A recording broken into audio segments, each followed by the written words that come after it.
El-Hadi, l'animal de sacrifice.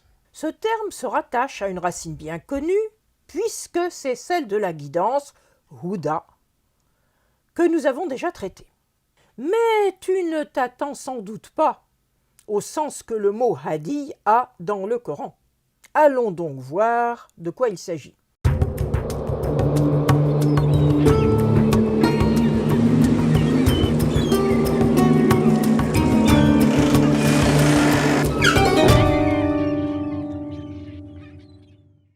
La racine renvoie bien à l'idée de guider, puisqu'il s'agit de H-D-Y, qui nous donne le verbe hada, qui signifie guider dans le droit chemin, et sur lequel est formé le nom divin bien connu, El-Hadi, le guide.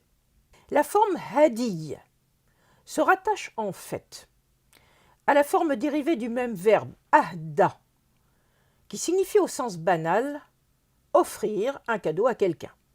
Mais quand ce verbe est en rapport avec le pèlerinage, il signifie conduire une victime sur le lieu de son sacrifice. C'était le cas pour les animaux qui étaient conduits sur le site du Mahil, comme nous l'avons déjà vu en 296, où le terme utilisé est bien celui de Hadi. Reste à savoir de quel animal il s'agit. Il faut alors aller se renseigner dans les ouvrages de lexicologie, la Loura de l'époque classique. On s'aperçoit que le terme Hadi, qui peut aussi être prononcé Hadion au cas sujet, désigne uniquement les chameaux, Ibil. Ce sont eux que l'on trouve dans 5,97, où il nous est dit qu'Allah a placé la Kaaba, la demeure sacrée, comme lieu de station pour les hommes et le mois sacré. Le verset continue en mentionnant les hadis et les qala'id, qui désignent les colliers de branchage dont on parait les bêtes destinées au sacrifice pendant le trajet qui les y menait. Il s'agissait de montrer que ces chameaux ne devaient pas être montés ni faire l'objet de la moindre utilisation par les hommes. On rencontre encore un autre terme qui désigne les chameaux, qui sont dans ces passages les seuls animaux destinés au sacrifice à travers le terme boudn, dont le singulier est badana, qui désigne un animal bien portant et gras, signe de bonne santé, car il ne s'agit pas de sacrifier un animal chétif ou malade.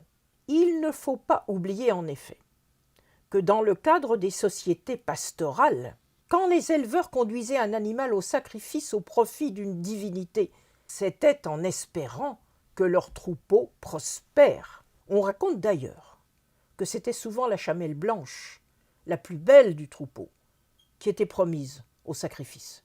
Ce caractère très local du rituel nous amène à un autre questionnement, celui de l'absence de mention du sacrifice des brebis, qui constitue aujourd'hui l'animal de référence dans le sacrifice actuel du grand pèlerinage.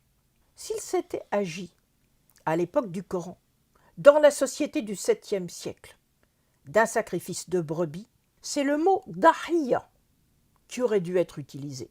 Or, ce mot est totalement absent dans le Coran. On y trouve certes la racine « dahawa » qui renvoie au « duha », la période du soleil montant qui est liée à la grande chaleur. On s'aperçoit ainsi que d'une époque à l'autre, on sacrifiait sa production.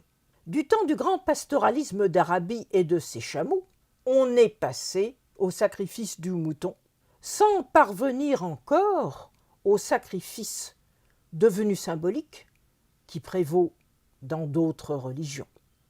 À très bientôt.